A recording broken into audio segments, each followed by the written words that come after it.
Right, hey guys, how are we doing? Back under the video from Annie News, continuing with the cook content of Arifureta, and if I am correct in my understanding, this is still covering stuff that was left out of the first freaking episode. So let's see what else was left. I'm gonna be honest, it took a little bit longer than expected, but finally we can finish off episode 1 of Arifureta's cut content. Absolute madness. So, starting from where we left off last episode, Hajime awakes to find himself partly submerged in a small river. Wow, Wondering that's how he aura. survived the fall, he looks up to see that there were a series of waterfalls that created a stream towards his current location. He figured that he must have been swept up by these waterfalls and just followed the current down. It took him a while to get up, but once he did, he warmed himself and dried his clothes using the basic flare spell. Makes sense, that's kind of cool. Yeah, if you got like heat, may as well use it, cool. A task that was a lot harder for him than you'd think. He then made his way through the twisting tunnels of this unexplored cave.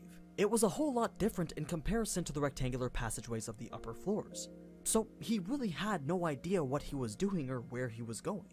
Eventually he came across the rabbit, which after taking out the two Creepy. wolves, Hajime thought it to be much stronger That looks a hell of a lot creepier than in the anime. The anime was creepy, and the CGI on that was a bit off, but yeah. than the behemoth on the 65th floor. At least the behemoth's moves were predictable. As for the rabbit, it was far too quick for his eyes to even follow. Everything after this point, up till Hajime transmutes himself into a hole, is pretty much the same. So if we start from there, we see that Hajime has passed out after using too much mana, only to wake up feeling revitalized after drinking drops of liquid from what's called a divinity stone. Right. These are large clumps of mana that pooled together and crystallized over the course of 1,000 years. Then, after a few hundred more, the saturation of mana will start to liquefy and pour back into the earth. This liquid was known as ambrosia, and it could heal any and all wounds. Wow, I'm guessing he did this without knowing and then just kept drinking it and that. Supposedly, even And then eating the demon, the monsters as well, and gaining their like abilities as well. He's doing some mad concoction unknowingly. extend one's life so long as they continue to drink it, thus granting it the name of the elixir of life. Legends claim that even Ahit used ambrosia to heal the masses, though there was a couple things that the ambrosia couldn't heal: severed limbs, hunger, and thirst. This is important to know because it had been 4 days since Hajime fell from the bridge, Right. and because he was too scared to leave the hole that he was hiding in, he hadn't eaten since. Sure, the ambrosia would heal any physical damage, but it couldn't remove the pain or sensation of hunger and thirst. It became this brutal cycle in and out of consciousness, as his pain would constantly wake him up anytime his fatigue brought him to sleep. All he could do was stay awake with his thoughts, thinking, bad time, why did this innit? happen Yeah. to me? 6 more days went by, and his thoughts of why me slowly turned darker and darker. He began to question why no one was coming for him, why he had to be betrayed, why he had to suffer for their sake. All he wanted to do was live, and he began to think that anyone who would hinder that simple mindset was the enemy. Feelings of anger and hatred began to fill his mind for days on end. Wow, that is some intimidating glare, isn't it? He's just by himself like, I'm gonna get whoever did this to me. But soon after that, they slowly began to fade. He began to see how it was pointless to be trapped over such petty feelings. He knew that no matter how much he raged, it would neither stop the pain nor get him out of this situation. Finally, all of these emotions began to fade from his heart. Even his feelings towards the one person who treated him kindly began to serve no purpose within him. Oh, no. The only feeling that bubbled to the surface was this urge to survive, a will that turned to resolve, and a resolve that formed itself into a sharp point that would cut past Wow, that looks sick. anything in its path. It brought forth this desire to kill, Whoa. though not one that was based off of hostility. No, this was all for the sake of living. Anyone who threatened his life was an enemy, and any enemy had to be killed. It was at this point that the former Hajime ceased to exist.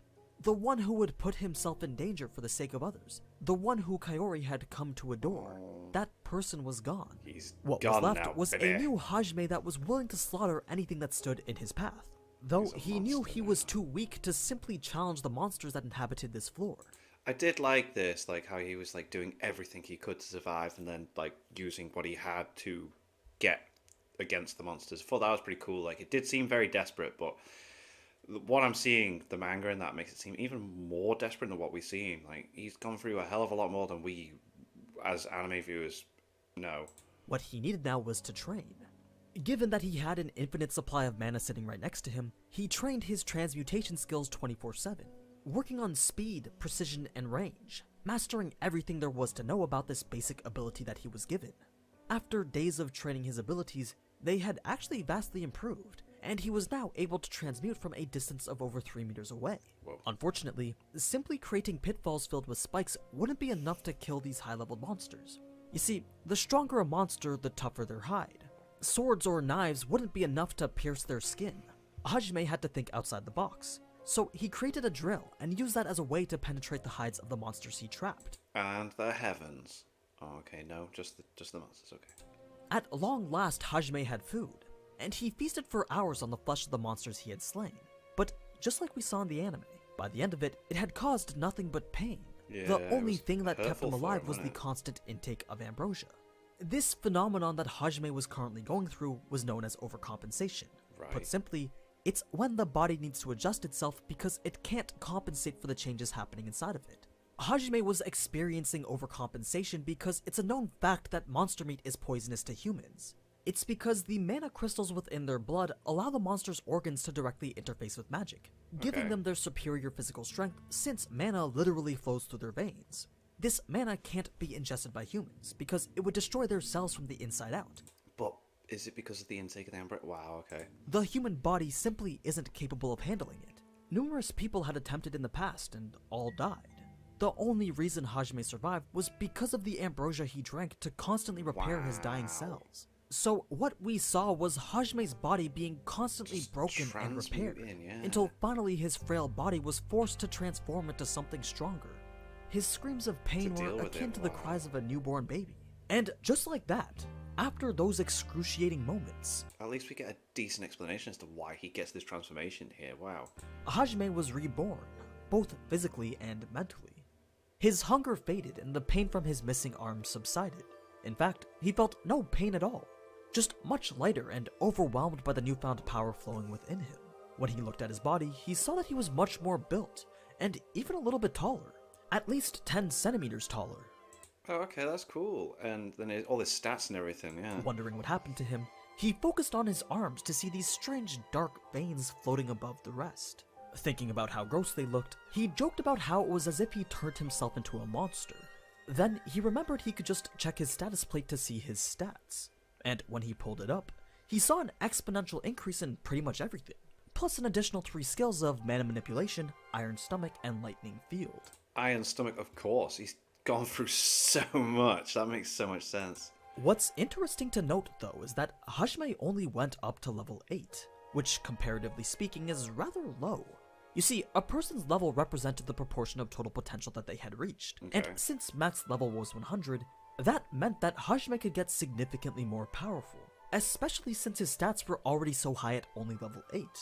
Mana manipulation does pretty much as the name Oh, so does it have like a power system similar to Danmachi, where like you do all your individual stuff and then you can go up a level, but it's best to max out as much as you can beforehand, and then it kind of resets, but it brings it forward kind of thing. states. It gives him the ability to control mana. So, having a general idea of what this did, he attempts to transmute something to test it out.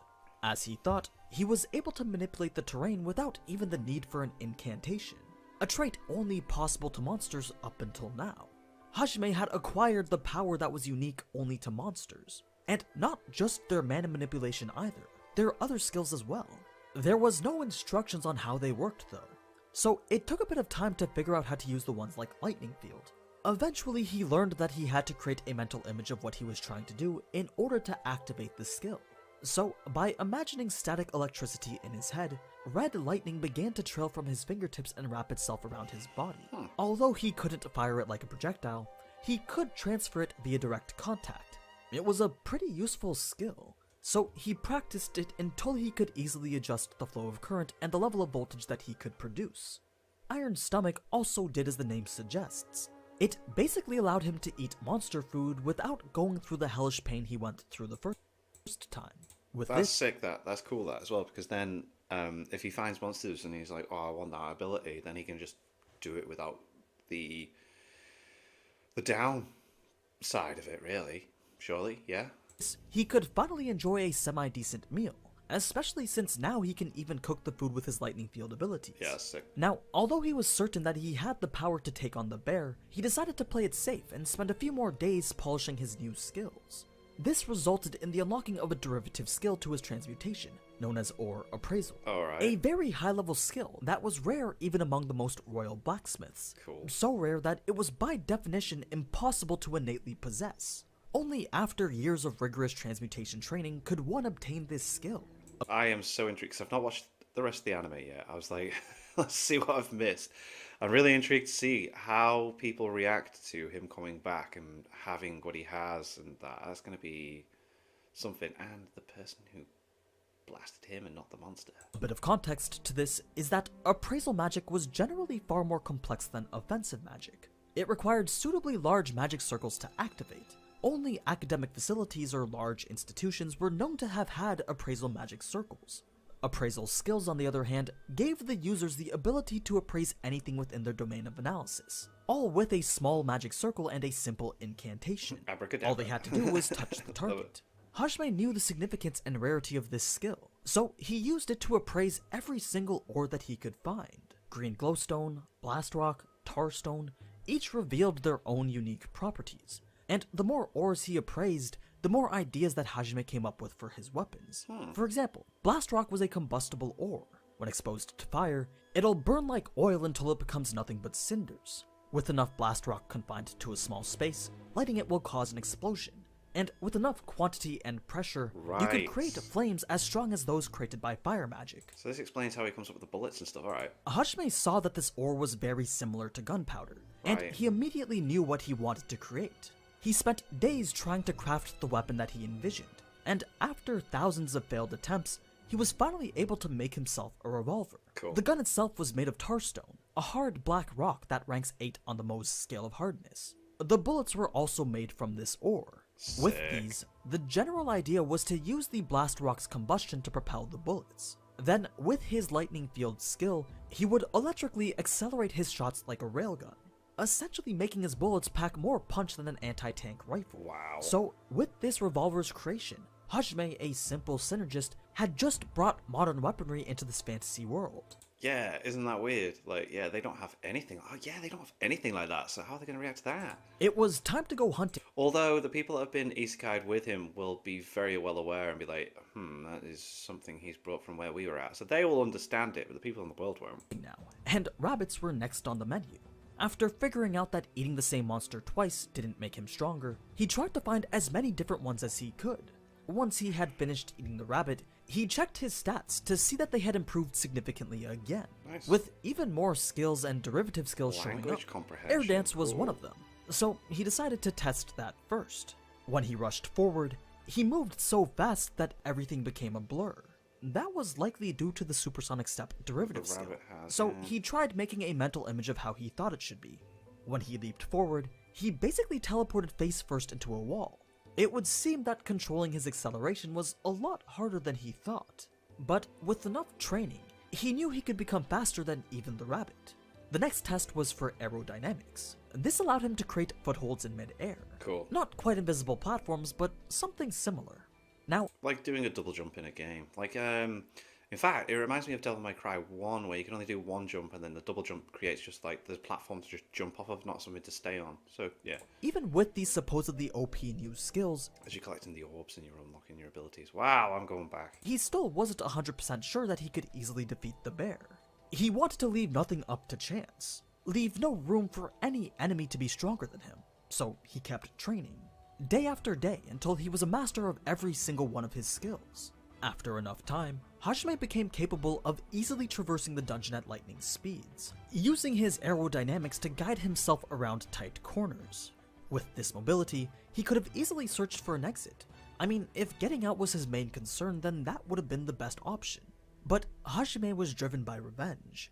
He wasn't going to leave the labyrinth until he killed that bear. He felt he wouldn't be able to move forward unless he proved that he was much more than a match for the monster that broke him in the past. Yeah, it's like proving to yourself that you have overcome your, like, well, demons here. This was now a revenge match. Eventually, he was able to find the clawbear as it was feasting on some rabbits. Wanting to set the stage as a rival rather than prey, He quickly aims and shoots at it. Unfortunately, the bear could sense Hajime's bloodlust, and it reflexively dodged the bullet, causing it to only graze its shoulder. However, the stage was now set, and the bear knew that Hajime wasn't merely food, he was an enemy. In the novel, the bear was able to trade a couple of blows with Hajime. God, everything in the manga looks so much visually, like, intimidating than what the anime portrays. After firing 5 of his 6 shots, only 3 had managed to hit. Now, the bear wasn't so dumb as to give Hajime a chance to reload, so Hajime had to bring out another one of his tools, a makeshift flashbang that incorporated the ore green glowstone. The principle behind it was actually rather simple. We know that green glowstone absorbs mana to emit a faint green light. But what the ore appraisal showed further was that when this ore breaks, the light within it will explode all at once in a big flash. Right, so he creates like a flashbang. Cool. What Hajime did was take a green glowstone, fill it to the brim with mana, then package it with a small fuse leading all the way to the center where a small blast rock would be found. Then all he had to do was light the fuse, and 3 seconds later his homemade flashbang would explode. Nice. With the bear now disoriented by the light, Hajime fired his last round to take the bear's arm clean off. This was exactly what he wanted, because now he could eat that arm in front of the bear, just like how the bear had done to him. In front of him, in the words right, of yeah. Nux, it was a pretty big flex. I mean, when the bear saw this, it began to cower in fear since, up until now, it had never encountered a foe that was stronger than it. Hajime had planned for this to happen, but what he didn't account for was the sharp pain he would get from eating that bear's arm.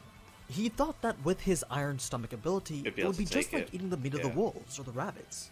He didn't realize that the bear was a different species from them, and absorbing its power brought with it a new wave of pain.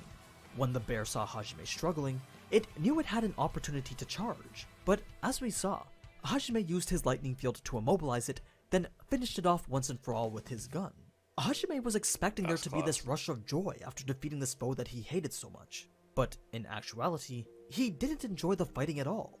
In fact, he just wanted to avoid pain. He wanted to eat his fill, survive, and continue living. Just get out. It's here he realized that after everything, he just wanted to go home. That's all he cared about. So he swore to himself that by his own hands, he would find his way back home. And if anyone should stand in his way, then they too would meet the same fate as this bear. Anyway, that's pretty much everything skipped from episode 1. Nice. Now, as much as I'd like to finish the entire season, I just don't think it's possible. It would take at least 30 cut contents. On top of that, the new season's already started, and with that comes a different set of content. Yes, I know I committed to more than I could actually handle this season, and I'm sorry if you only watch me for this type of stuff, but unfortunately, I'm gonna have to put this specific cut content on hold. That doesn't mean it might not return, it just means that, for now, I can't set aside the time to work on this anime specifically. I really hope you guys understand.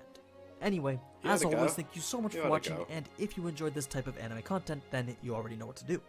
So, until next time, ciao. Ciao. Fair. I'm sure I've seen that he's got a couple more Arifureta videos.